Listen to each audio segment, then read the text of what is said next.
Iċ-ċifri tal-Uffiċċju Nazzjonali tal-Istatistika qed jirriflettu dak li ħafna qed iħossu ta' kuljum.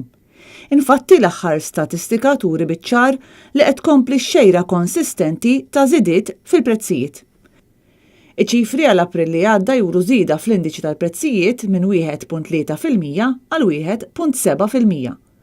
L-NSO b'dawn iċ-ċifri tikkonferma li mill-bidu tas-sena, xahar wara l-ieħor, kellna żidiet regolari fl-orri tal-ħajja. L-akbar żidiet kienu fil-prezzijiet li qed iħallsu l-Maltin u t-turisti fir-ristoranti u anke l-lukandi. Mill-ġdid kien hemm żieda konsiderevoli anke fil-prezz tal-ikel li nixtru, xi ħaġa li bosta huma dawk li qed jitkellmu dwarha hekk kif il-qabża fil-prezzijiet tidher anke fix-xirijiet bażiċi ta' kuljum.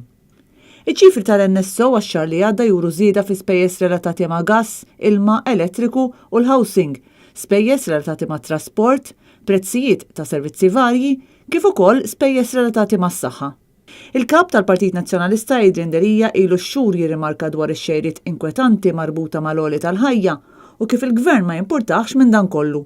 Sitwazzjoni li qed tolqot ħażin lil diversi familji, ħaddiema, żgħażagħ u pensjonanti. Dan kollu qed ikompli jpoġġi lil dawk bl-iktar dħul baxx bħall-anzjani u dawk pagi medji f'diffikultajiet kbar.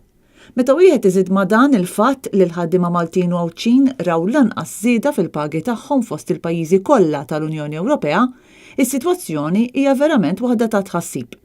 Il-Prim Ministru nnifsu stqar fl-aħħar jiem li mhu qed ikun kapaċi jġemma xejn mill-paga tiegħu. Ma jirnexxilix inġemma ħabba li għandi commitments ta' tfal tal-iskejjel u affarijiet oħra, ġifieri ma naħsibx li qed tgħid il-Prim Ministru sibtu l-mistoqsija tkun bil-maqlub kif mhux qed jirnexxilek iġġemma qed fuq flus fil-verità.